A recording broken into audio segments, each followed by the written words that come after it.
Good day, everyone. Hope everyone is doing well today.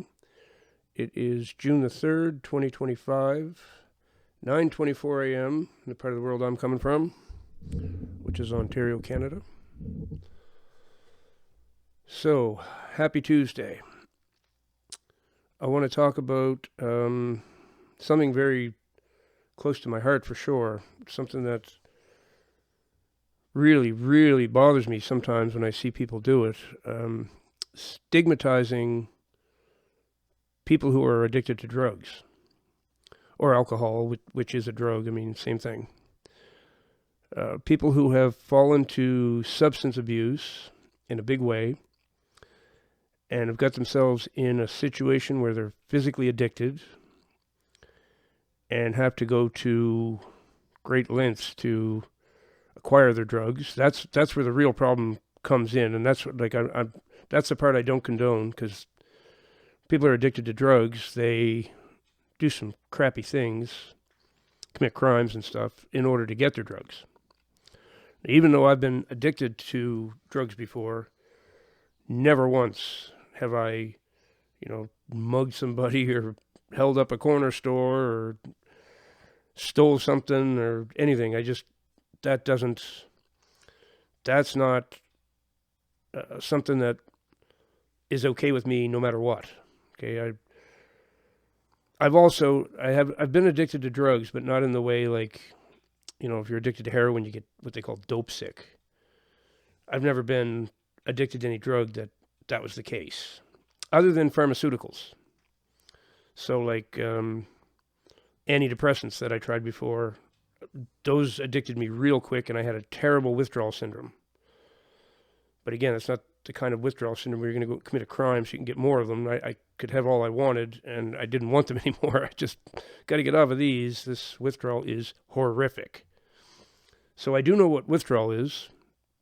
I also got addicted to kratom, or kratom as it's correctly pronounced. And that drug is pretty wild when you get addicted to it. It's very similar to being addicted to opiates, morphine, heroin, whatever. Not as severe, but definitely similar in the kind of symptoms you'll experience.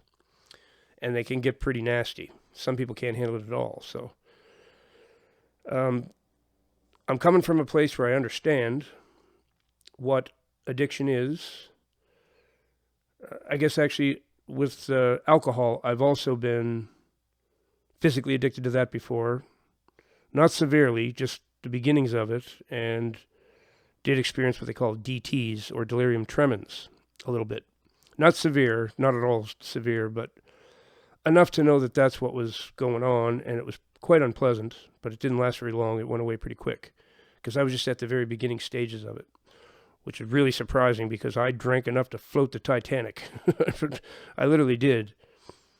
I've met very few people who have drank the amount of alcohol I did. I have met some. I've met some who outdid me, but when it comes to alcohol, folks, let me tell you, I drank my share, and your share, and your neighbor's share, my neighbor's share, everyone's share. I drank it all. But people get very judgmental about this. Okay, they think that they're above that ever happening to them, first of all, which no one is above this. No matter who you are, you can get addicted to something. You can even get addicted to something the doctor gave you. And as a matter of fact, that's one of the most common ways to become an opiate addict, to get into heroin and stuff, because you've had Percocets or OxyContin or something like that, and the doctor suddenly cut you off, but you were already addicted. You got to hit the streets now. It's either get dope sick, which it's the same exact thing.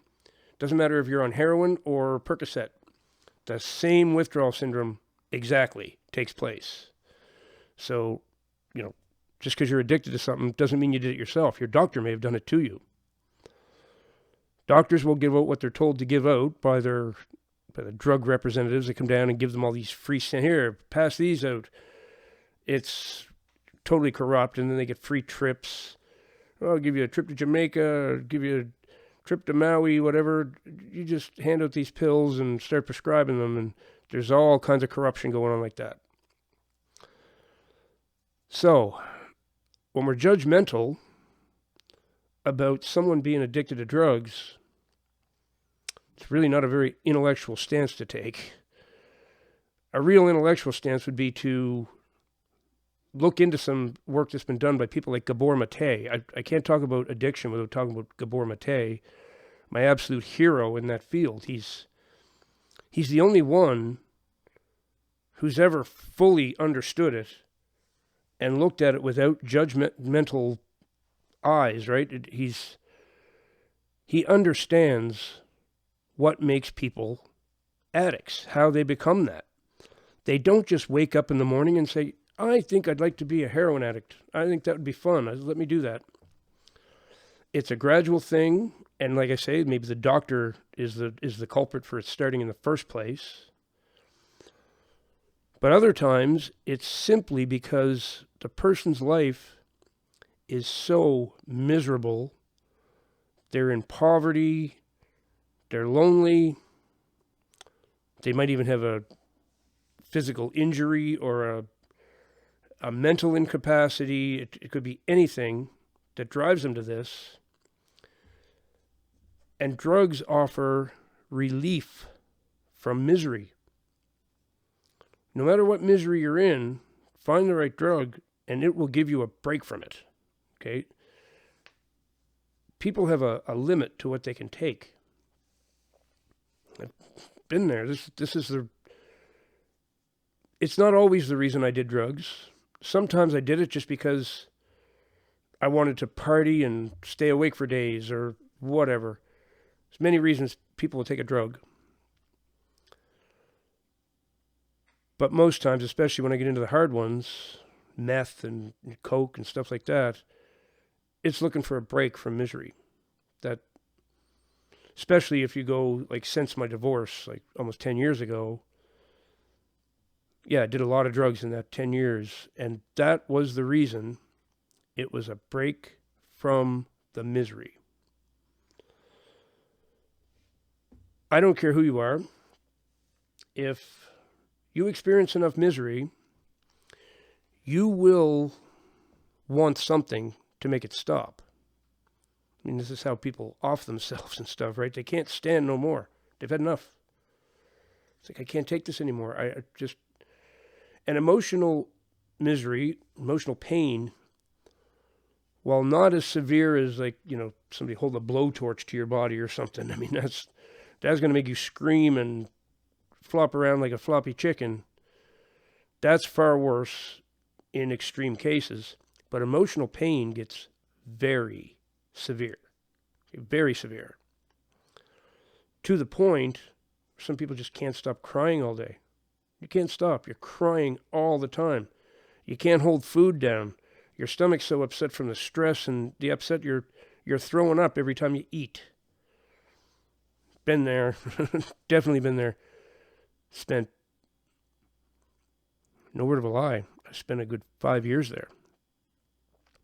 I used to film myself sometimes in the morning, waking up, and what I would go through. I've since gotten rid of all the videos because they're too hard to watch. They were too hard to watch.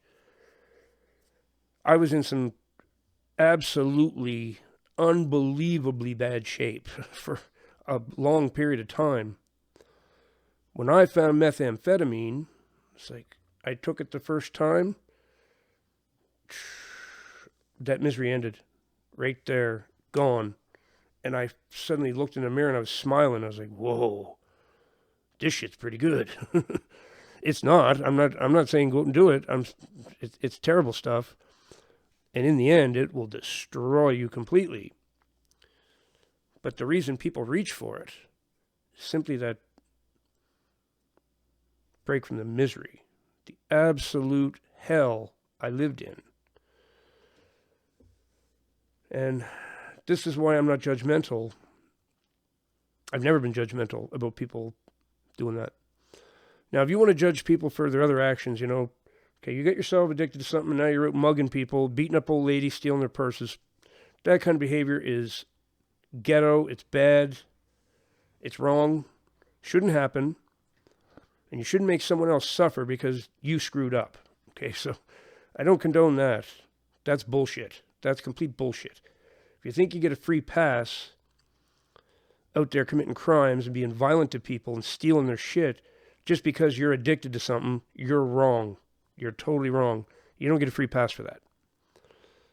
So, certain behaviors, I'm on the side of the judgmental people with that. That's terrible. There's no excuse for it. And those people should be punished for what they're doing. You don't get to go out and destroy someone else's life or harm them in any way because you're addicted to a drug. But if you're the kind of person I was, and you're just addicted to the drug, but you're not doing that stuff, you're getting it by legal means, if I wanted more drugs, I'd find some odd jobs to do, make a few extra dollars, and then go buy my drugs. I didn't steal nothing. I didn't beat people up.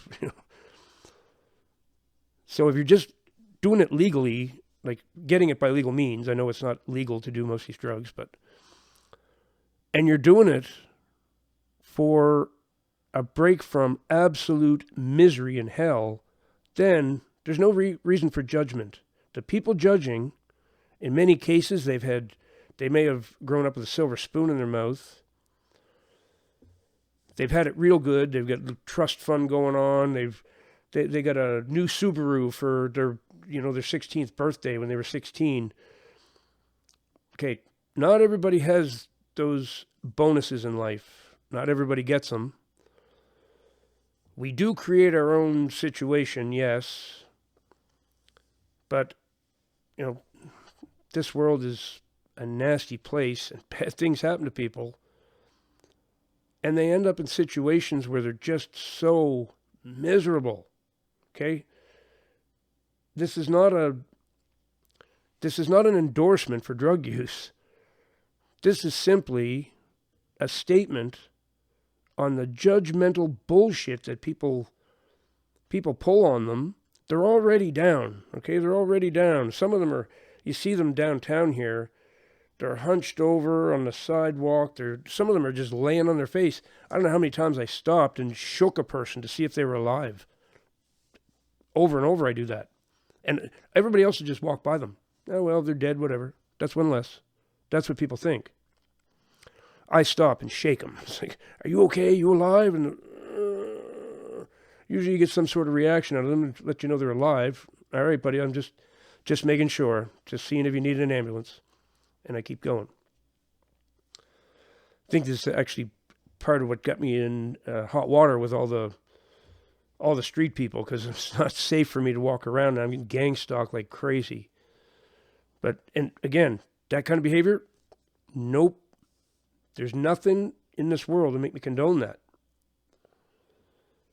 But the next time you judge a person just because they've reached for a substance, I suggest Gabor Mate. He's the one person who did a lot in this world for those people who are suffering that way, to end the absolute horrible stigmatization of these people. Stigmatized, or not stigmatized, but judge the actions like stealing from people, mugging people. Agreed. The fact that they want a break from misery, I promise you, if something real bad happens to you and you end up in that absolute hell, whether it be physical hell or emotional hell, both are unbearable at certain points, you too will reach for something. Most people, it's booze right off the bat, which is a gateway drug. I don't care what anyone says, like weed is. You start with booze because it's legal and accessible. After a while, that won't cut the mustard. You'll need something better, and that's how you take the jump to other things. But most people doing it are just trying to end misery or fill a void because they're all alone in the world. They feel that no one gives a shit, and they've gotten to the point where they've got nothing more to lose.